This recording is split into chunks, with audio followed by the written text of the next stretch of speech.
The wine glass shattered against the marble countertop, sending Merlot splashing across my architectural blueprints like blood spatter at a crime scene. I watched the red liquid seep into 3 months of work, destroying the Charleston Museum renovation proposal I'd been perfecting for tomorrow's presentation. Before we jump back in, tell us where you're tuning in from, and if this story touches you, make sure you're subscribed, because tomorrow, I've saved something extra special for you. Jesus, Claire, can't you be more careful? Marcus didn't even look up from his phone, his fingers still scrolling through whatever was more important than the disaster spreading across our kitchen island. I stared at the broken stem in my hand, oddly fascinated by how cleanly it had snapped. Just like that, one moment whole, the next irreparably damaged. The metaphor wasn't lost on me. Your mother called, I said quietly, watching him for any reaction. Nothing. She wants me to host Thanksgiving this year. That's great, babe. Still scrolling. For 30 people. Cool. By myself. His thumb paused for half a second before resuming its mindless journey through his screen. Mom knows you're a great cook. It's a compliment. A compliment. I looked down at my wine-stained blueprints, at the museum project that could make or break my firm's reputation, at the presentation scheduled for November 23rd, the day before Thanksgiving, and felt something inside me shift. Not break exactly, more like disconnect.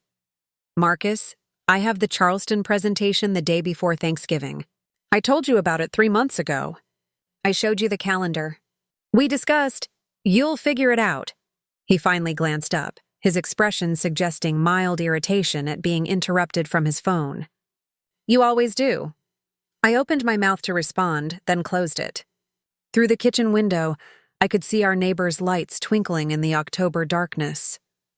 Normal people, living normal lives, probably having normal conversations where one person actually listened to the other. My phone buzzed. A text from Patricia, my mother-in-law, sent to a group chat I didn't remember joining. 37 people were in it. I scrolled through names I barely recognized. Marcus's cousins, college friends, business associates, Patricia's book club, their neighbors. Since Claire so graciously offered to host Thanksgiving, let's discuss the menu. I'm thinking traditional. Turkey, stuffing, 3 types of potatoes, green bean casserole, candied yams, cranberry sauce from scratch, Parker House rolls, and at least 4 pies. Claire, you'll handle everything, of course. Marcus says you're wonderful in the kitchen. Everyone else just bring yourselves and appetites. Preparing and narrating this story took us a lot of time, so if you are enjoying it, like this video, it means a lot to us. Now back to the story. I read it 3 times. So graciously offered. Marcus. My voice sounded strange, distant, like it was coming from underwater. Did you tell your mother I offered to host Thanksgiving? He was texting now, his face illuminated by the blue glow. A small smile played at his lips, the kind he used when flirting with clients, or secretaries, or whoever was making him smile like that lately. Did you volunteer me to cook Thanksgiving dinner for 30 people without asking me first? Mom needed someone to step up. You know how she gets. He pocketed his phone and finally looked at me directly. Besides, you're always complaining about how we never do anything important as a couple.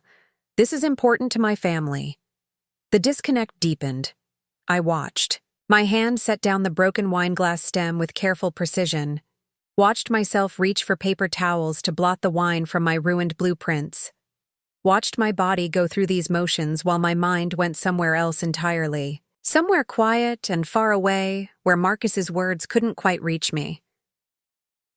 I have the biggest presentation of my career the day before Thanksgiving, I said, still in that underwater voice.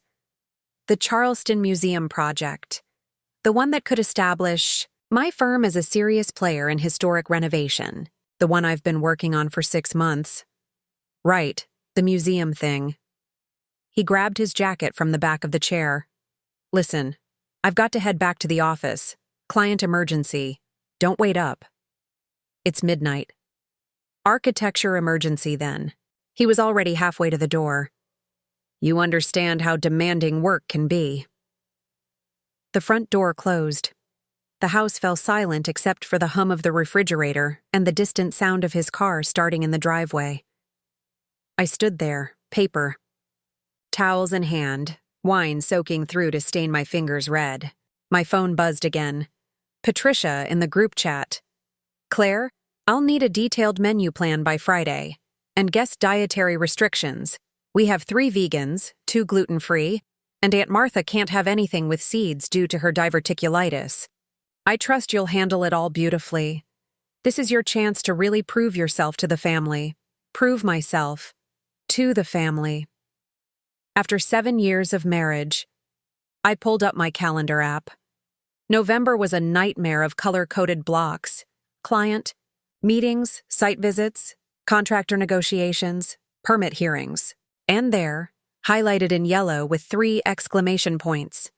November 23rd, 2 p.m., Charleston Museum Board presentation. The presentation I'd been building toward my entire career. The project that would take my small architecture firm from cute local business to serious contender. 3 board members flying in from New York, 2 from Boston, 1 from London. Press coverage arranged, catering ordered, my entire team mobilized. And the day after that, apparently, I was supposed to single-handedly cook Thanksgiving dinner for 30 people. I started laughing.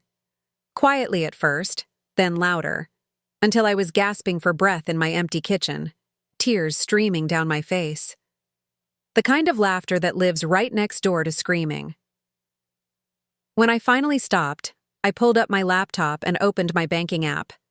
My personal account, the one I'd kept separate from our joint finances at my lawyer's insistence.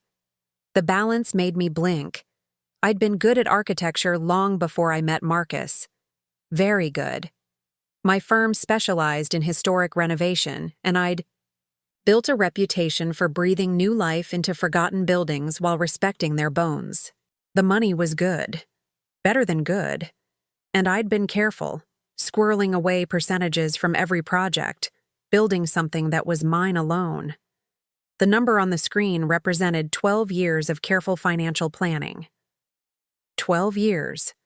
Of sure, I'll take the smaller salary so we can invest in your marketing career. 12 years of course I'll handle the mortgage so you can pay off your student loans. 12 years of watching my account grow while pretending it didn't exist, just in case. Just in case of what, I'd never quite articulated. Until now. I opened a new browser tab and typed, "Last-minute flights to Paris. The results loaded. November 22nd, departing at 6 p.m. from Charleston International, arriving November 23rd at Charles de Gaulle. First class. Window seat." My finger hovered over the purchase button. This was insane. I had a presentation. I had responsibilities. I had a marriage, however empty it felt at midnight on a Tuesday with wine stains on my blueprints, and my husband out on a client emergency that smelled distinctly of perfume and lies. I clicked purchase. The confirmation. Email arrived instantly, cheerful and efficient. Seat 2A, one way. The return date field sat empty, cursor blinking, waiting for me to decide when, or if, I was coming back. I left it blank. Then I pulled up the group chat and began typing. My fingers moved with the same careful precision I used when drafting architectural plans, each word placed with deliberate intent. "Patricia, after reviewing my schedule, I need to decline hosting Thanksgiving. I have a career-defining presentation on November 23rd that requires my full attention. I'm sure you'll find someone else who can dedicate the time needed to properly host 30 people. Best of luck with your planning." I stared at the message for a long moment, then deleted it. Too kind. Too apologetic. Too much of what I'd always been, accommodating Claire. Understanding Claire. Claire who figures it out. Claire who makes it work. Claire who shrinks herself smaller and smaller until she practically disappears. I tried again. I won't be available for Thanksgiving. Good luck. Better. Direct. Clear. but still missing something. I deleted it and started over, this time letting my fingers type without overthinking, letting 7 years of swallowed words finally surface. Actually, Patricia, I never offered to host Thanksgiving. Marcus volunteered me without asking, which seems to be a family tradition. I won't be cooking for 30 people. I won't be cooking for 3 people. I won't be in the country. I suggest you order catering, or teach Marcus how to use the oven. I hear YouTube has excellent tutorials. My thumb hovered over the send button. This would detonate what was left of my marriage. This would spark family drama that would echo through holidays for years. This would make me the villain in every story Marcus told his friends over whiskey at whatever bar he was currently using as a cover for whatever he was currently doing. I pressed send. The message appeared in the group chat with a satisfying swoosh. I watched the read receipts populate. 1, 2, 5, 10, 15 people seeing my words in real time. The typing indicators started immediately. Little dots of judgment from people I barely knew. I turned off my phone. The house felt different in the sudden silence. Bigger, emptier, mine. I walked through each room, seeing them as if for the first time. The living room with furniture Patricia had chosen because Marcus knows I have excellent taste. The dining room that seated 12 but had never hosted my friends, only his family and business associates. The home office that Marcus had taken over for his side business, leaving me to work at the kitchen island. My blueprints constantly at risk from flying wine glasses and casual disregard. In our bedroom, I pulled out my suitcase, the large one I'd bought years ago for a European trip that never happened because Marcus had a work thing that couldn't be rescheduled. I packed methodically. My favorite clothes, the ones Marcus said were too formal or trying too hard. My good jewelry, inherited from my grandmother. My laptop, my sketchbooks, the leather portfolio with my best work. I was packing for a week-long trip. Or a month. Or forever. I wasn't quite sure yet. The front door opened at 2:37 a.m. I heard Marcus stumble slightly, drunk then or exhausted or both. His footsteps on the stairs were heavy, careless. He didn't notice the suitcase by the bedroom door until he nearly tripped over it. "What's this?" "I'm going to Paris," I said, continuing to fold a sweater with careful precision. He laughed. "Very funny. Move it. I need to sleep." "I'm not joking." I placed the sweater in the suitcase and reached for another. "I have a flight tomorrow evening. Claire." His voice took on that edge of irritation he used when I was being difficult. His word for any time I had opinions about my own life. "You can't just go to Paris. We have Thanksgiving to plan." "My mother, your mother," I interrupted, surprising us both, "can figure out her own holiday dinner. I'm not her cook. I'm not your assistant. I'm an architect with a major presentation that you couldn't be bothered to remember, let alone support." He stared at me. "This is about the Thanksgiving thing?" "Jesus, Claire, you're being dramatic. Mom was just trying to include you in the family. By assigning me 3 days of labor without asking? It's not labor, it's hosting. It's what families do." He rubbed his face, leaving behind the sweet smell of whiskey and someone else's perfume. "Look, if you're this upset about it, I'll help. I don't know, I'll make the turkey or something. You don't know where we keep the roasting pan." "The what?" I zipped the suitcase closed. "Exactly. So what, you're just leaving? Before Thanksgiving? Before the holidays? What am I supposed to tell people?" "Tell them the truth." I met his eyes, really looked at him for the first time in months. When had he become a stranger? Or had he always been one, and I'd just been too busy accommodating to notice? "Tell them your wife had a career opportunity that mattered more than playing housewife for 30 people she barely knows. Tell them she finally got tired of being voluntold for things. Tell them whatever makes you feel better. This is insane." He was pacing now, that nervous energy he got when things weren't going his way.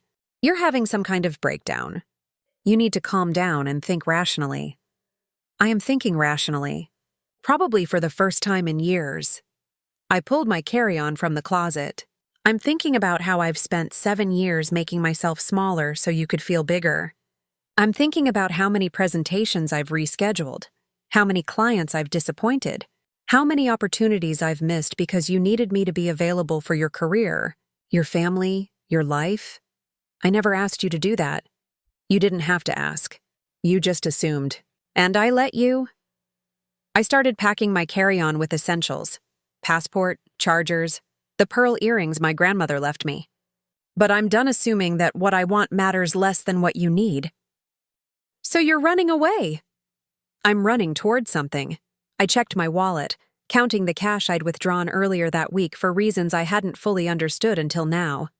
I'm going to present my museum project to a board of directors who actually care about historic architecture. Then I'm going to Paris to remember what it feels like to choose something for myself. What about us?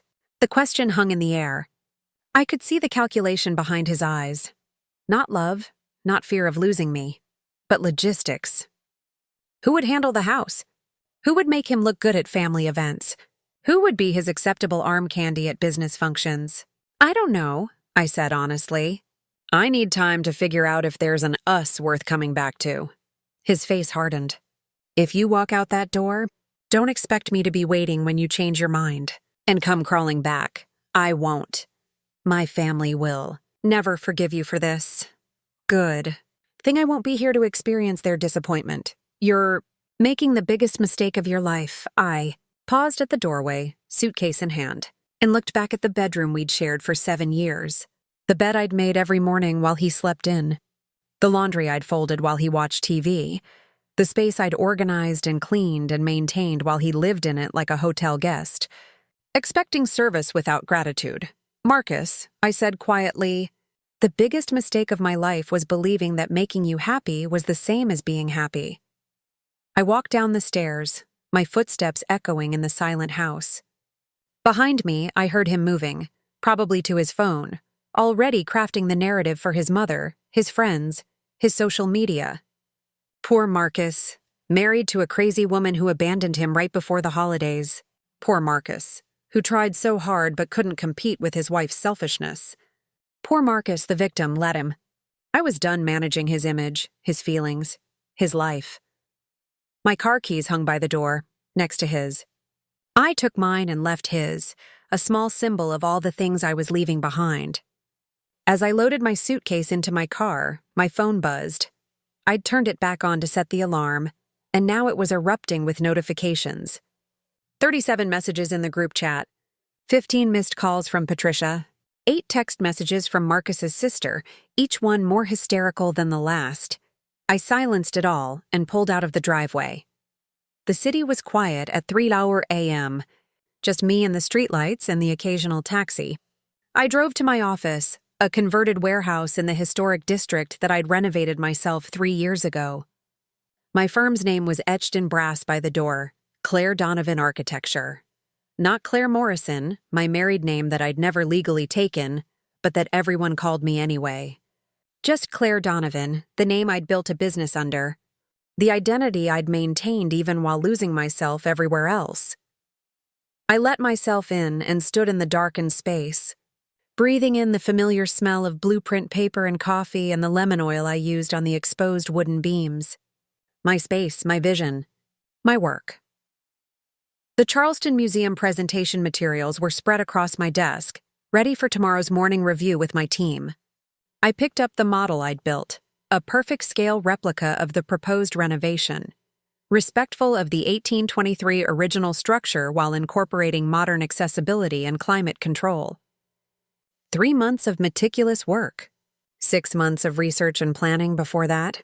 Years of experience and education culminating in this one opportunity, and Marcus couldn't even remember it was happening. I set the model down carefully and pulled out my phone, opening my email. My fingers moved across the screen with practiced efficiency. Team. I'll be unreachable for the next 48 hours for personal reasons.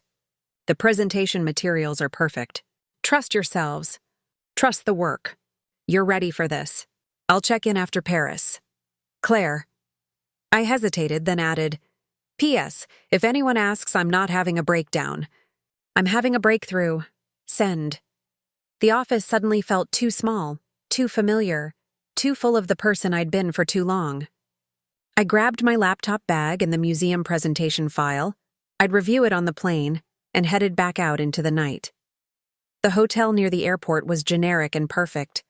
The kind of anonymous space where no one knew my name or my story or my rapidly imploding life. I checked in as Claire Donovan, paying cash, requesting a 2 p.m. wake-up call for my 6 p.m. flight. The room was quiet, empty. Mine. I lay on the bed, still fully clothed, and stared at the ceiling. My phone continued its relentless buzzing. Patricia had apparently called an emergency family meeting via group text. Marcus was now posting vague, martyred updates on social media. His sister had escalated to threatening messages about how I was destroying the family. I turned off my phone completely and plugged it in to charge. Tomorrow, I would present my museum project to people who actually cared about architecture. Tomorrow evening, I would board a plane to Paris. Tomorrow night, I would be somewhere over the Atlantic, suspended between my old life and whatever came next. But tonight, in this anonymous hotel room at 4 a.m., I let myself feel everything I'd been too busy accommodating to feel. The anger, the hurt, the betrayal, the profound loneliness of being married to someone who saw you as a supporting character in his story rather than the protagonist of your own. And underneath all of that, buried so deep I'd almost forgotten it existed, excitement. I was going to Paris. I was going to choose myself. I was going to remember what it felt like to be Claire Donovan, architect, dreamer, woman with opinions and desires and a life that belonged to no one but herself. The wine stains on my blueprints suddenly seemed less like disaster and more like liberation, the moment everything broke just enough to let the light in. I fell asleep sometime before dawn, dreaming of Gothic cathedrals and cafe terraces and a life where I'll figure it out meant figuring out what I wanted, not figuring out how to make everyone else happy while disappearing a little more each day. When the 2 p.m. wake-up call came, I was already awake, showered, dressed in my favorite suit, the one Marcus said made me look too corporate, and ready. The Charleston Museum presentation was at 2:30 p.m. My flight was at 6 p.m. Between those two moments lay everything that mattered, proving I was good at what I did, and proving I was brave enough to leave behind everything that made me forget it. I arrived at the museum at 2:15. My team already set up in the boardroom. They looked surprised to see me, had probably read my cryptic email and assumed I'd cracked under pressure. But here I was, presentation file in hand, model perfectly preserved in its carrying case, ready to show a room full of strangers why a building that had stood for 200 years deserved another 200 more. Claire, my associate Sophie, pulled me aside. "Are you okay? Your email was concerning." "I'm perfect," I said, and meant it. "Let's show them what we can do." The presentation was flawless. I spoke about load-bearing walls and historical integrity and modern accessibility with the kind of passion that only comes from loving what you do. I showed them renderings and structural analyses and cost projections. I walked them through every decision, every compromise, every innovation, and I watched them lean forward in their chairs, asking questions, taking notes, nodding with the kind of engaged interest that said they actually cared about what I was saying. When I finished, the head of the board, a severe woman in her 60s named Dr. Margaret Chen, stood up. My heart stopped. This was it, the moment that would define my career. "Ms. Donovan," she said, her voice carrying across the silent room, "in 30 years of museum work, I've never seen a renovation proposal that so perfectly balances preservation with progress. Your team's attention to detail is extraordinary. Your vision is clear, and your passion for this building is evident in every element of your design." She paused, and I stopped breathing. "The board will need to formally vote, of course, but I can tell you right now that you have my enthusiastic support. This is exactly what the Charleston Museum needs." The room erupted in questions, discussion, excitement. My team was beaming. Sophie grabbed my hand under the table and squeezed. I'd done it. Against every odd, despite every distraction. In spite of Marcus's complete indifference and Patricia's demands, and my own spiral toward disappearing, I'd done it. The meeting ran long, until 5:15 p.m. I excused myself at 5:20, promising to send additional materials the next day, knowing Sophie and the team could handle the follow-up. Dr. Chen walked me to the door. "Ms. Donovan," she said quietly, "I don't know what you have going on in your personal life right now, but I recognized something in you today. The look of someone who's just remembered why they fell in love with their work in the first place." I felt tears prick my eyes. "Is it that obvious?" "Only to someone who's been there," she smiled. "Whatever you're running from or toward, good luck." I made it to the airport at 5:47 p.m., 13 minutes before boarding. Security took 7 minutes. I reached the gate just as they called first class, seat 2A, window seat. One-way ticket to Paris. I settled into the leather seat, stowing my carry-on and my laptop bag and my presentation file. Around me, other first-class passengers were settling in, business people with expensive watches, couples heading for romantic getaways, a woman about my age reading a French novel and sipping champagne. The flight attendant appeared with her cart. "Champagne before takeoff?" I accepted the glass, watching bubbles rise through golden liquid. Through the window, I could see the Charleston airport, my city, my life. My phone buzzed one last time before I'd have to switch to airplane mode. A text from Marcus. "Mom hired a lawyer.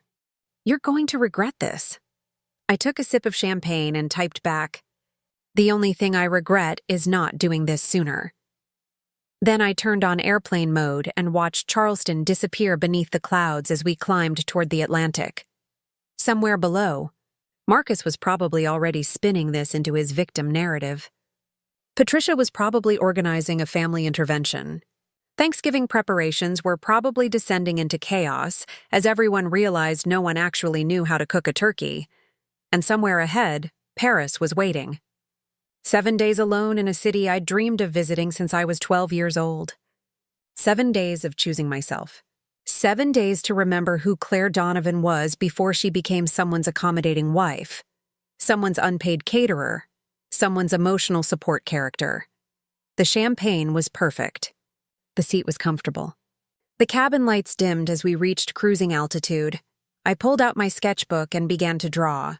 Not architectural plans for once, but something else entirely. A woman in a cafe, a Gothic cathedral, a life that looked nothing like the one I'd left on the ground. Behind me, my marriage was probably ending.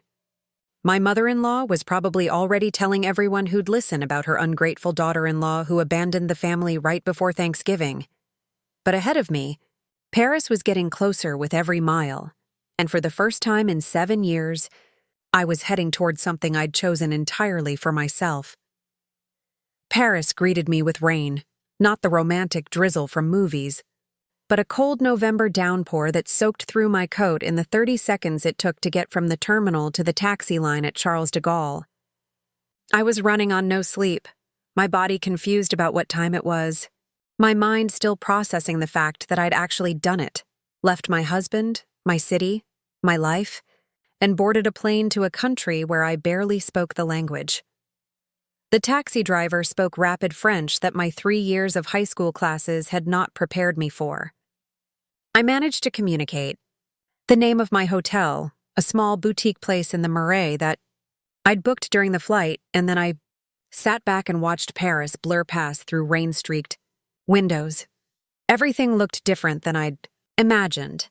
Grayer, older, more real. My hotel was tucked down a narrow street, lined with shops that hadn't opened yet. It was only 7 a.m. Paris time, though my body insisted it was 1 a.m. and I should be unconscious. The lobby was smaller than my living room back home, but the woman at the desk greeted me with a warm smile and flawless English. "Madame Donovan, welcome. You are very early, but your room is ready. You must be exhausted from your journey." She handed me an actual key, not a plastic card, a heavy brass key attached to a wooden fob. "Room 304. The elevator is small. Perhaps you would prefer the stairs?" I preferred anything that kept me moving, kept me from stopping long enough to think about what I'd just done. The stairs wound upward in a tight spiral, my suitcase bumping against ancient walls. Room 304 was on the third floor, fourth by American counting, and when I unlocked the door, I found myself in a space that could barely contain the double bed, but had windows that opened onto a view of rooftops and chimneys and a sliver of gray Parisian sky. I dropped my suitcase and sat on the bed. The springs creaked. Everything smelled faintly of lavender and old wood and something else I couldn't identify. History, maybe. Or just the accumulated scent of a building that had stood here since before my country existed. My phone was still in airplane mode. I'd left it that way through customs, through baggage claim, through the taxi ride. Now I stared at it, this small device that connected me to everything I'd left behind, and tried to decide what to do. Turn it on, and I'd face the avalanche. Messages from Marcus, from Patricia, from family members I barely knew. Legal threats, emotional manipulation, guilt trips wrapped in concern. The full weight of everyone's expectations and disappointments and anger. Leave it off. And I was truly alone in a foreign city where I knew no one and spoke the language like a tourist with a phrasebook. I left it off. Instead, I unpacked methodically, hanging my clothes in the narrow wardrobe, arranging my toiletries in the tiny bathroom with its handheld shower and mysterious bidet. I changed into dry clothes and stood at the window, looking out at the rain. Somewhere in this city was the Louvre, Notre Dame, the Eiffel Tower, all the landmarks I'd dreamed of seeing. Somewhere in this city were cafes where Hemingway had written, and streets where revolution had unfolded, and buildings that had witnessed centuries of human drama. And somewhere, 4,000 miles away, my husband was probably telling anyone who'd listen that his wife had lost her mind. Maybe I had. Maybe walking away from your marriage 3 weeks before Thanksgiving and flying to Paris with no return date was insane. Maybe Dr. Chen at the museum had been wrong. And this wasn't a breakthrough but a breakdown, or maybe, I thought, watching rain slide down old windows. Maybe sanity is knowing when to leave. I slept for 3 hours, waking to late morning light filtering through the windows. The rain had stopped. My stomach was making aggressive demands for food, and my body had no idea what day it was. But I felt oddly clear-headed, purposeful. I showered in the cramped bathroom, dressed in jeans and a sweater, the tourist uniform, and headed downstairs. The woman at the desk recommended a cafe around the corner, drawing me a little map on hotel stationery. For lunch, they have the best croque monsieur in the Marais, she said. And the owner, Philippe, he speaks excellent English. Tell him Colette sent you. The cafe was everything I'd hoped Paris would be. Small tables crowded onto the sidewalk despite the November chill. The smell of coffee and butter and something baking. The sound of French conversation flowing around me like music. I took a table near the window, inside where it was warm, and a waiter appeared with a knowing smile. English? He asked. American, I admitted. Colette from the hotel sent me. She said to try the croque monsieur. Excellent choice. And to drink, coffee. The strongest you have. He returned with a tiny cup of espresso that looked like it could restart my heart from across the room, and a basket of bread that was still warm. I sipped the coffee. It was liquid determination, and tried to organize my thoughts. I had 7 days in Paris. 1 week before, I'd promised to check in with my team about the museum project. 1 week before I needed to make decisions about my marriage, my life, my future. What was I supposed to do with 7 days alone in Paris? I pulled out my sketchbook, the one I'd drawn in on the plane, and began making a list. Not of tourist sites, but of questions. What do I actually want from my life? When did I stop being the person who dreams big? What would I do if I wasn't afraid? Who is Claire Donovan when no one is watching? The croque monsieur arrived, essentially a grilled ham and cheese sandwich elevated to art form, all melted Gruyere and bechamel sauce.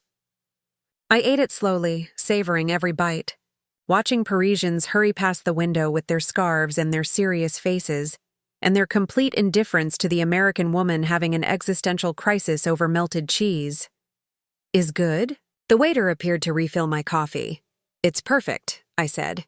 You are here for holiday? I'm here to remember something, I said, surprising myself with my honesty. Something I forgot.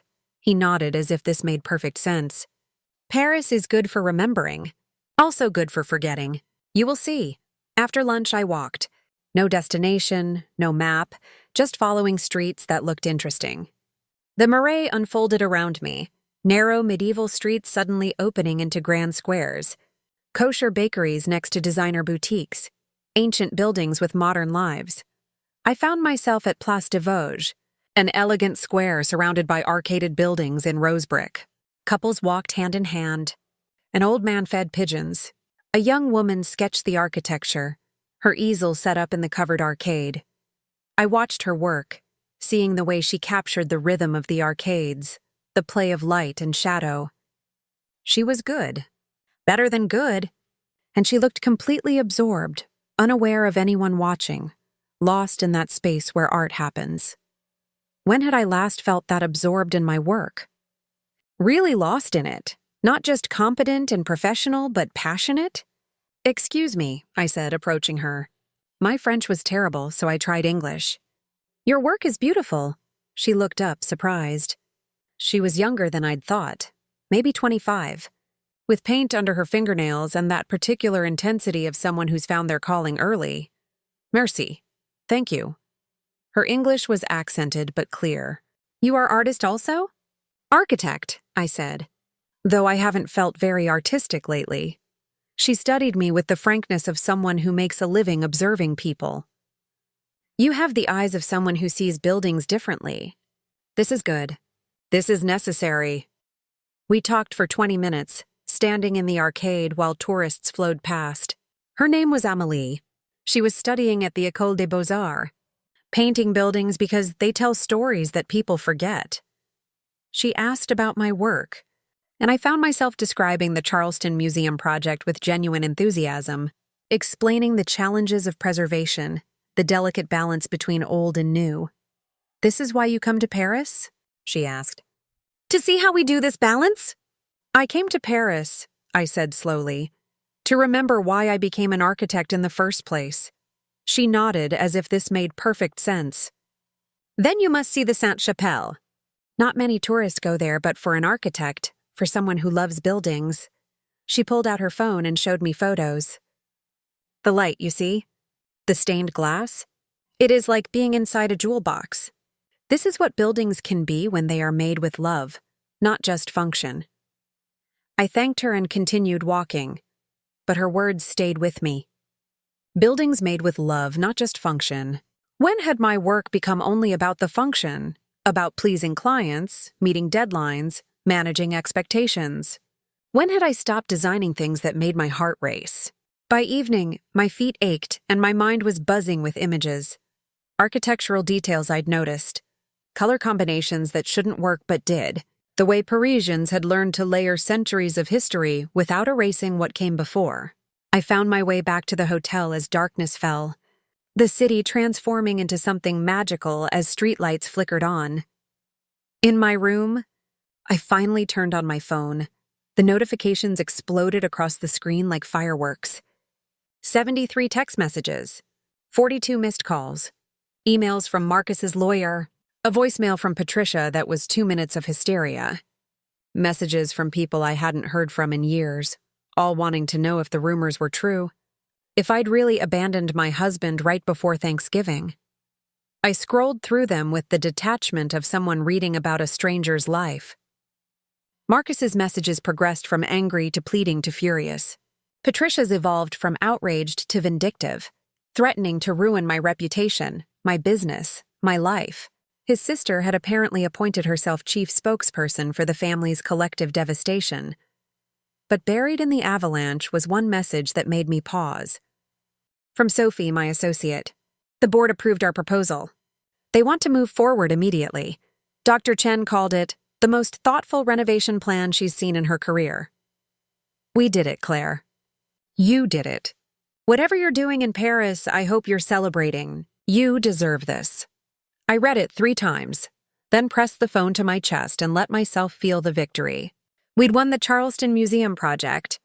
My firm, my work, had been chosen over established competitors. Everything I'd been building toward had just become real, and Marcus hadn't even asked about the presentation. Probably still didn't remember it had happened. I typed back to Sophie, "That's incredible news. Celebrate with the team. I'll be back to sign contracts in a week. Thank you for believing in the project." Then I opened a new message to Marcus. My fingers hovered over the keyboard. What was there to say? I'm sorry? I'm not sorry? Let's work this out. It's over? Finally, I typed, "I need time. Don't contact me. I'll reach out when I'm ready to talk." Short, clear, non-negotiable. I sent it before I could second-guess myself, then put the phone on silent and set it face down on the nightstand. The next 3 days followed a pattern. I'd wake early, too jet-lagged to sleep properly, and walk the city before the crowds arrived. I visited Sainte-Chapelle and stood beneath those impossible stained-glass windows, light pouring through in blues and reds and golds, understanding exactly what Amélie had meant about jewel boxes. I spent hours in the Musée Rodin, studying how architecture and sculpture could be in conversation. I got lost in the Latin Quarter and found tiny bookshops where the owners recommended novels in patient English. I ate every meal alone, and slowly. That stopped feeling lonely and started feeling peaceful. I sketched constantly, not architectural plans but quick impressions of things that caught my eye. A doorway in Montmartre, the way shadows fell across cobblestones, the faces of strangers in cafes absorbed in their own worlds. And I thought about my marriage. Really thought about it. Maybe for the first time. Not the version I'd told myself, that Marcus was busy, that all marriages took work, that I just needed to be more understanding. But the truth, that I'd been lonely for years. That partnership had become servitude. That somewhere along the way, I'd agreed to make myself smaller rather than risk him leaving. But he was already gone, wasn't he? He'd left long before I bought that plane ticket. I'd just been the last to acknowledge it. On my 4th day in Paris, I was sitting in a cafe near the Pantheon, drinking coffee and working through my thoughts in my sketchbook, when a woman's voice interrupted. "Are you Claire Donovan?" I looked up, startled. The woman was about 60, elegantly dressed in that particularly French way that made American attempts at style look clumsy. She was smiling, but there was something assessing in her eyes. "I am," I said cautiously. "Do I know you?" "No, but I know your work." She gestured to the empty chair across from me. "May I?" I nodded, confused. "My name is Isabelle Laurent. I'm an architect based here in Paris. I specialize in historic renovation, houseman buildings mostly. I was at a conference in Charleston 2 years ago, when you presented your work on the Rutledge House renovation. Your approach to preserving the original structure while modernizing the systems was brilliant." I blinked. "You remember that presentation?" I remember thinking that if I ever needed to recommend an American architect for a European project, you'd be my first call. She smiled. "And then yesterday, I'm having coffee with Margaret Chen. We're old friends. And she mentions this extraordinary proposal she just approved for the Charleston Museum. She showed me some of your renderings. I was impressed all over again. Thank you. That's very kind." "It's not kindness, it's fact." Isabel ordered an espresso from the passing waiter with barely a glance. "So imagine my surprise when Margaret mentions that the architect behind this brilliant work is currently in Paris, alone, refusing to answer calls from her team except for brief texts. I felt heat creep up my neck. I needed some time away." Clearly, Isabel's gaze was uncomfortably perceptive. "The question is whether you're running from something or toward something. In my experience, one leads to disaster and the other to transformation. How do you know the difference?" "You tell me." "What brought you to Paris?" I could have lied, kept it professional, maintained the facade. Instead, I found myself telling the truth to this stranger in a Paris cafe. About Marcus and Patricia and Thanksgiving. About years of making myself smaller. About standing in my kitchen at midnight, watching wine destroy my blueprints, and finally understanding that if I didn't leave, I'd disappear completely. Isabel listened without interrupting, her espresso cooling untouched. When I finished, she was quiet for a long moment. "You know what I think?" she finally said. I think you came to Paris because you needed to prove to yourself that you still exist outside of other people's expectations. That you're still the woman who designs buildings with passion and purpose, not just the wife who makes dinner and manages everyone else's life. Tears pricked my eyes. Is that naive? To think a week in Paris can fix years of losing myself? It's not about fixing anything. It's about remembering. She pushed her business card across the table. I have a project you might be interested in. A 17th century building in the Marais that needs a complete renovation. Structural work, systems modernization, the works. My client wants someone who can respect the history while bringing it into the 21st century. The timeline is tight, but the budget is excellent and the creative freedom is almost unlimited. I stared at the card. You're offering me a job? I'm offering you a choice. You can go back to Charleston, back to your marriage and your mother-in-law's expectations and the life you just fled. Or you can stay in Paris for 6 months, work on a project that will challenge everything you know about architecture, and figure out who Claire Donovan really is when no one else is defining her. I have commitments in Charleston. The museum project, which your team can handle brilliantly without you hovering over them. Margaret tells me your associate Sophie is more than capable. Isabel stood, leaving her card on the table.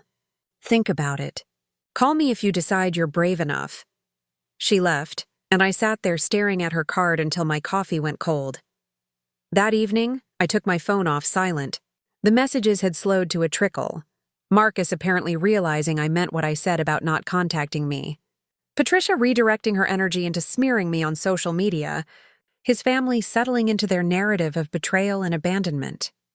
But there was one new message. From a number I didn't recognize. Hey Claire, this is Bradley from Book Club. Sarah gave me your number and said you might want to talk to a divorce attorney. No pressure, but if you need advice, I offer free consultations. Happy to help, Book Club. The one I'd stopped attending because Marcus always had something more important scheduled.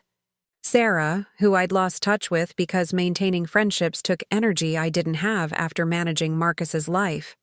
People I'd forgotten existed, reaching out now that I'd finally reached out to myself. I looked at Isabel's card, then at my sketchbook full of Parisian impressions, then out the window at the city where I'd spent 4 days remembering how to exist without permission. 6 months in Paris. A historic renovation that would challenge me professionally. Time and space to figure out my life without the weight of everyone else's disappointment crushing me. Or back to Charleston. To the museum project and the dissolution of my marriage. And the careful rebuilding of a life that I'd finally admitted wasn't working. I picked up my phone and called Sophie. Claire. Are you okay? Where are you? I'm fine.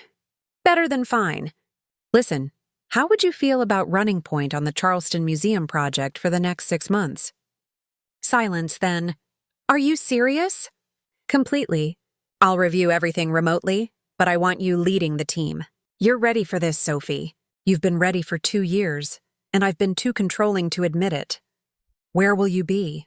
I looked at Isabel's card one more time. Paris, working on a renovation project, and working on myself.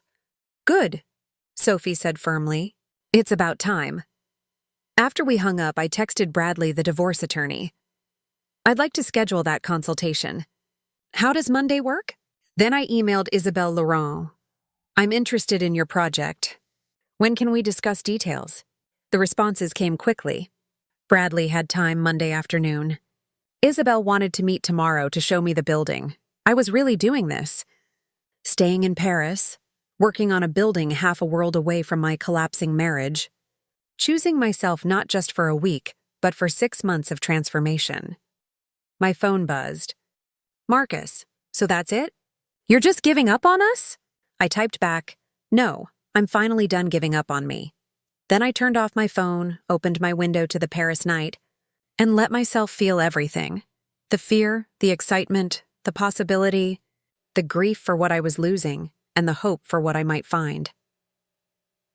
Tomorrow, I'd see Isabel's project. Tomorrow, I'd start planning a 6-month stay in a foreign city. Tomorrow, I'd begin building a life that looked nothing like the one I'd left behind. But tonight, I stood at my window in Paris and let myself be proud of the woman who'd had the courage to board that plane. The building Isabel showed me the next morning was a revelation. Tucked on a quiet street in the Marais, it had the bones of something extraordinary, a 17th-century townhouse that had been carved into cramped apartments over the decades, its original grandeur buried under cheap renovations and neglect. The client bought it 6 months ago, Isabel explained as we stood in what had once been a grand salon, now divided by flimsy drywall. She's a tech entrepreneur, made her fortune in sustainable energy. She wants to restore the building to its original footprint but make it completely modern. Solar panels integrated into the roof design, geothermal heating, smart home technology that's invisible to the eye. I walked through the space, seeing past the damage to what it could become. Original moldings peeked through layers of paint. Herringbone floors lay hidden beneath linoleum. The windows, though filthy, were the original wavy glass that caught light differently than modern panes. "It's incredible," I breathed, running my hand along an exposed beam. "How much of the original structure is salvageable?" "That's what I need you to determine. The structural engineer says the bones are sound. But we need an architect who understands how to work with historic materials while meeting current building codes." Isabel watched me examine a carved stone fireplace. Someone who sees the building as a living thing, not just a problem to solve. We spent 3 hours measuring, photographing, discussing possibilities. Isabel's vision aligned perfectly with mine. Respectful restoration that didn't try to pretend the building existed in a museum, but instead acknowledged its history while giving it a viable future. "The timeline is aggressive," Isabel warned as we stood on the 3rd floor, looking out over Parisian rooftops. 6 months from approval to completion. The client wants to move in by summer. That's ambitious. That's why I need someone who's not afraid of challenges. She handed me a thick folder. "The preliminary surveys, historical documents, client briefs. Take a few days to review, but I need an answer by Monday." My client is eager to begin. I clutched the folder, feeling its weight. This wasn't just a job offer. It was a lifeline to a version of myself I'd forgotten existed. The architect who took on impossible projects because they excited her. The woman who believed she could balance old and new, history and innovation, preservation and progress. "I'll have an answer by Monday," I promised. That afternoon, I had my video consultation with Bradley, the divorce attorney. He was younger than I'd expected, maybe 40, with kind eyes and the calm demeanor of someone who'd guided people through this process countless times. "Before we discuss legalities," he said, "I want to ask, are you certain divorce is what you want? Sometimes distance provides clarity that makes reconciliation possible." I thought about Marcus. About 7 years of accommodating, of making myself smaller, of being told my career was cute while his was serious. About Thanksgiving and 30 people and being voluntold for 3 days of labor. About him not remembering the biggest presentation of my career. "I'm certain," I said. "The marriage has been over for a long time." "I just finally admitted it," Bradley nodded. "Then let's talk about South Carolina divorce law." The consultation was sobering. Because we'd been married over 7 years, Marcus could claim equitable distribution of marital assets. The house we lived in, despite being purchased with my money, could be considered marital property. My business, built before our marriage, was separate, but any growth during the marriage could be subject to division. "He's going to argue that his support allowed your business to flourish," Bradley explained. "That his role as your partner contributed to your professional success." I laughed, but it wasn't bitter, just clear. His role was telling me my work wasn't as important as his. His support was expecting me to schedule my career around his convenience? "Document everything," Bradley advised. "Every email about your presentations. Every text showing he dismissed your work. Every piece of evidence that you were the primary breadwinner, and he didn't contribute to your business success." South Carolina is an equitable distribution state, which means fair, not necessarily equal. We can argue that his contribution to your professional success was minimal. We discussed strategy, timelines, likely outcomes. By the end of the call, I had homework. Compile financial records, document the timeline of our relationship, gather evidence of my business's independence from the marriage. One more thing, Bradley said as we wrapped up. His lawyer is already floating the narrative that you abandoned him. They're going to paint you as unstable, selfish, someone who fled at the first sign of difficulty. Be prepared for that fight. Let them, I said calmly. I'd rather be called selfish for choosing myself than praised for erasing myself. Bradley smiled. I think you're going to be fine, Claire. Call me when you're ready to file. The rest of the week unfolded like a dream sequence. I spent mornings reviewing Isabel's project folder, making preliminary sketches, researching French building codes and historical preservation requirements. I spent afternoons exploring Paris, not as a tourist now, but as someone studying how the city balanced its historic character with modern life. I ate dinner alone most nights, but slowly learned the rhythm of Parisian dining. Long, leisurely meals where rushing was considered barbaric. I discovered a wine bar near my hotel where the owner, Michel, took it upon himself to educate me about French wines, pouring small tastes and explaining terroir with infectious passion.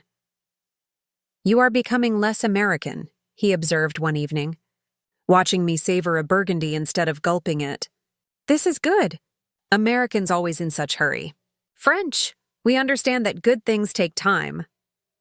I thought about that as I walked back to my hotel. Good things take time. My marriage had been fast. 6 months of dating, a whirlwind engagement, a wedding planned in 8 weeks because Patricia insisted on having it before her country club calendar filled up. We'd rushed into permanence without ever stopping to ask if we actually liked each other. This, though, Paris, Isabel's project, figuring out who I was outside of being Marcus's wife, this required time. Time to think, to feel, to remember, to rebuild. On Sunday evening, I made my decision. I called Isabel. I'm in, I said. 6 months, aggressive timeline, the whole project. When do we start? Tuesday, she said, and I could hear the smile in her voice.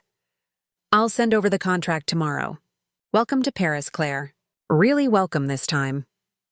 Monday morning, I called Sophie with the news that I'd be staying in Paris longer than expected. She was enthusiastic, already eager to discuss the Charleston Museum timeline and prove she could handle the lead role. Then I called Bradley. File the papers. I want to start the divorce process immediately. Are you sure? Once we file, there's no going back. This becomes public record. I looked around my small Paris hotel room, at my sketches scattered across the desk, at the folder for Isabel's project, at the woman reflected in the mirror, someone I barely recognized from 3 weeks ago. I'm sure. I should have done this years ago. All right then. I'll have papers drawn up by end of week. We'll file before Thanksgiving. The irony wasn't lost on me. While Marcus and Patricia scrambled to salvage their 30-person Thanksgiving disaster, I'd be spending the holiday in Paris, officially filing for divorce. It felt like justice. That afternoon, I moved from the hotel to a furnished apartment Isabel had arranged, a small studio in the Marais above a bakery, with windows that overlooked a courtyard and a cafe on the corner that served the best croissants I'd ever tasted. It wasn't luxury, but it was mine. My space, my choice, my life. The next morning, I started work. Isabel's client, Simone, was everything Marcus wasn't. Decisive, appreciative, excited to hear my ideas rather than dismissive. She was in her 50s, elegant and sharp, with the kind of presence that came from building something significant from nothing. I made my fortune in sustainable technology, she told me at our first meeting. But I believe deeply in preservation. This building has survived wars, revolutions, centuries of change. My job is to help it survive another few centuries. Your job is to show me how. Working with Isabel and her team was a revelation. Instead of defending every decision against skepticism, I found myself in genuine collaboration. When I suggested preserving the original stone staircase despite the expense, Isabel immediately saw the value. When the structural engineer raised concerns about load-bearing walls, we problem-solved together rather than fighting over territory. This was what professional respect felt like. This was what partnership looked like when everyone actually contributed. The days blurred into weeks. I worked 12-hour days, but they felt different from the exhaustion of my Charleston life. This was the tiredness that came from genuine engagement, from solving interesting problems, from doing work I cared about with people who valued my expertise. Thanksgiving came and went. I spent it alone in my apartment, working on design revisions and video calling with Sophie about the museum project. No 30-person dinner. No Patricia's judgment. No Marcus's dismissive presence. Just me, a rotisserie chicken from the market, and a bottle of wine Michelle had recommended. It was the best Thanksgiving I could remember. The divorce papers were filed the day after. Bradley sent me a copy via email. Official, legal, irreversible. I read through them once, then filed them in my project folder and returned to work. Marcus's response came through Bradley 3 days later. He was fighting it naturally, claiming I'd abandoned him, that I was having a breakdown, that I owed him half of everything I'd built. Let him fight, I told Bradley during our weekly call. I have documentation of everything. Bank statements showing I paid for the house, the mortgage, his credit card bills, email chains about my presentations that he ignored, text messages showing he volunteered me for Thanksgiving without asking. He can paint whatever narrative he wants, but facts are facts. He's also claiming you had an affair, Bradley warned. That you ran to Paris to be with someone, I laughed. I ran to Paris to be with myself. If that counts as an affair, then guilty as charged. December settled over Paris like a soft blanket. The city transformed with Christmas markets and lights, tourists flooding in for the holidays.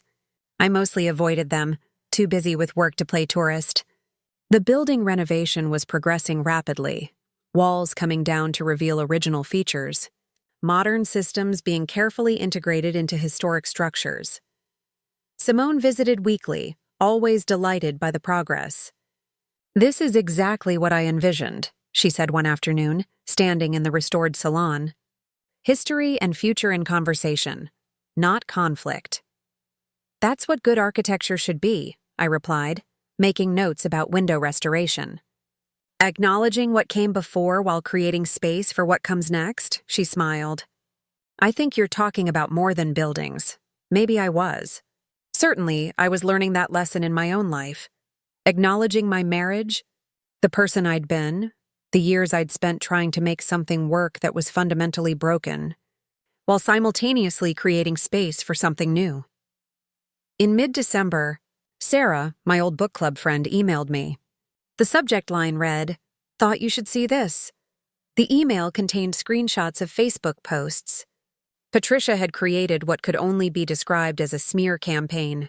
Posts about ungrateful daughters-in-law, the sanctity of marriage, the selfishness of modern women.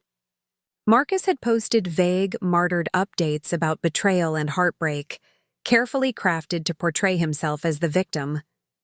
But the comments told a different story. Former colleagues were coming forward with their own experiences of Marcus's disrespect. Women I'd worked with were sharing stories of his dismissive attitude toward female professionals. Even some of his own family members were quietly pointing out that maybe, just maybe, there was another side to this story. The tide is turning, Sarah wrote. People are starting to ask questions. And honestly, most of us always thought he was kind of a tool. We just didn't know how to say it without seeming unsupportive of your marriage. I read the screenshots once, then deleted the email. Whatever narrative was unfolding back in Charleston didn't matter anymore. I wasn't performing for that audience. I wasn't managing Marcus's image or Patricia's feelings or anyone's perception of who I should be. I was too busy becoming who I actually was. By Christmas, the building renovation was 40% complete and ahead of schedule. Isabel's team threw a small party to celebrate, gathering in the restored salon with wine and cheese and the easy camaraderie of people who genuinely enjoyed working together. To Claire, Isabel toasted, raising her glass, who reminded us that the best architecture comes from passion, not just precision. I raised my glass in return, looking around at this team of talented people who saw me as a colleague, not a subordinate or a wife or someone's disappointing daughter-in-law. Just an architect. Just a person doing work she loved. To buildings that tell stories, I said, and to having the courage to write new ones. The new year arrived with a resolution I didn't have to make because I was already living it. Choose myself, every day, in big ways and small.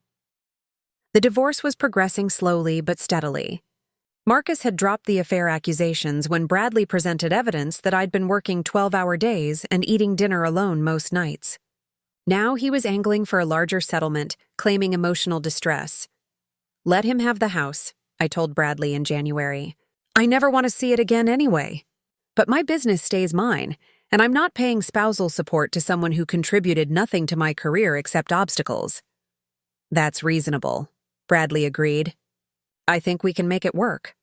By February, we'd reached an agreement. Marcus got the house and his car. I kept my business, my savings, and my freedom. No spousal support, no contested assets. Just a clean break that acknowledged what we both already knew. This marriage had been over long before. I boarded that plane. The final papers were signed on Valentine's Day. I spent the evening at Michael's wine bar, celebrating my divorce with a bottle of champagne and the kind of peace that comes from closing a door that should have been shut years ago. You are a different woman from when you arrive, Michelle observed, pouring the champagne. More, how you say, solid. Like building with good foundation. I think I finally found my foundation, I said. Turns out it was always there. I just had to clear away everything that was built on top of it. By March, the renovation was 75% complete. Simone had already started planning her move-in, hiring designers to furnish the space in a way that honored the restoration work. She offered me a permanent position as her architectural consultant for future projects. I'm acquiring another building in Lyon, she explained. Similar situation, historic structure that needs sensitive modernization. Interested? I was. Very interested. Because somewhere in these 6 months, Paris had stopped being an escape and started being a choice. A place where my work was valued, my expertise respected, my presence welcomed without conditions or expectations. In April, Sophie called with news. The Charleston Museum renovation was complete and receiving rave reviews. Dr. Chen had written a glowing article for a major architecture journal, prominently featuring my firm's work. You should come back for the dedication ceremony, Sophie urged. It's your triumph. You deserve to be there, I considered it. Flying back to Charleston for one event, seeing the finished project, accepting the accolades, it would be the professional victory I'd worked toward for years, but it would also mean returning to a city where I'd spent 7 years disappearing, to a life I'd finally escaped, to questions about Marcus and Patricia and why I'd chosen Paris over everything familiar. You represent the firm, I told Sophie. This is your triumph too. You led the team through completion. Take the recognition you've earned. Are you sure? I'm sure. I'm building something new here, Sophie. Something that feels more real than anything I had back there. By May, when the renovation was complete and Simone moved into her restored townhouse, I'd signed a 2-year contract to work with her on multiple projects across France. I'd found a permanent apartment, with actual space, a 1-bedroom in the 11th arrondissement with tall windows and original moldings and a tiny balcony where I could drink my morning coffee. I'd also started dating, nothing serious. Just dinners with interesting people who saw me as Claire the architect. Not Claire the wife or the daughter-in-law or the woman with the dramatic story. It was refreshing to be known for what I created rather than what I'd escaped. On a warm evening in late May, almost exactly 6 months after that midnight moment when I'd bought a one-way ticket to Paris, I stood on my balcony watching the city transform in the golden light of sunset. My phone buzzed with a message from Isabel about a new project in Bordeaux. Michel had texted asking if I wanted to join him for a wine tasting event. Sophie had sent photos of the museum dedication ceremony, my work, celebrated and permanent, even if I wasn't there to witness it. And there was one message from an unknown number. Claire, it's Marcus. I know we're done, and I'm not trying to change that. But I wanted you to know that I get it now. I took you for granted. I made you smaller so I could feel bigger. I'm sorry. I hope Paris is everything you needed it to be. I read it twice, feeling something shift inside me. Not forgiveness exactly, and not vindication either. Just completion. The acknowledgement that we'd both participated in a dynamic that hurt us both, even if the responsibility was unequal.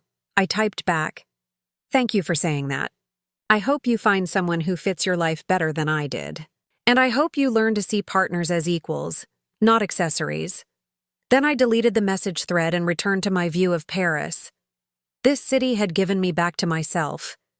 These 6 months had reminded me that I was more than someone's wife, someone's employee, someone's disappointment. I was an architect who made buildings tell new stories while honoring old ones. I was a woman who'd had the courage to board a plane when staying would have meant disappearing completely. I thought about that Thanksgiving night, 9 months ago, when Marcus's text had arrived demanding I cook for 30 people. I thought about the rage and resignation and defeated acceptance I'd felt. The belief that accommodating was the same as loving, that making myself smaller was the price of partnership. If I could go back to that moment, I'd tell that version of myself, board the plane. Choose yourself. Trust that walking away from what's killing you is not the same as giving up. It's finally choosing life. My phone buzzed again. Amélie, the artist I'd met in Place des Vosges months ago, inviting me to her gallery opening next week. I'd become friends with her, along with others I'd met through work, through wine bars, through the simple act of existing openly in a city that didn't know my story and didn't need to. I accepted the invitation, then poured myself a glass of wine and settled onto my balcony to watch the sunset paint Paris in shades of gold and rose. Somewhere across the Atlantic, 30 people had probably gathered for Thanksgiving dinner without me. Patricia had probably told stories about her ungrateful daughter-in-law. Marcus had probably played the victim one more time. But here, in Paris, I was finally free. Free to build buildings that mattered. Free to choose projects that excited me. Free to eat dinner alone without it being lonely. To work 12-hour days because I loved what I did, rather than because I was trying to prove something. Free to be Claire Donovan, not in spite of everything that had happened, but because of it. The best revenge I'd learned wasn't destruction or vindication or even justice. It was building a life so authentic, so fulfilling, so completely yours that the people who diminished you became irrelevant to your happiness. I raised my glass to the Paris skyline, to the woman I'd been brave enough to become, to the future I was building one choice at a time. To new foundations, I whispered to the evening air, and to the courage to rebuild. The city lights flickered on as darkness fell, and I sat on my balcony in Paris, drinking wine and sketching ideas for the Bordeaux project, planning a life that looked nothing like the one I'd fled, and everything like the one I'd always deserved.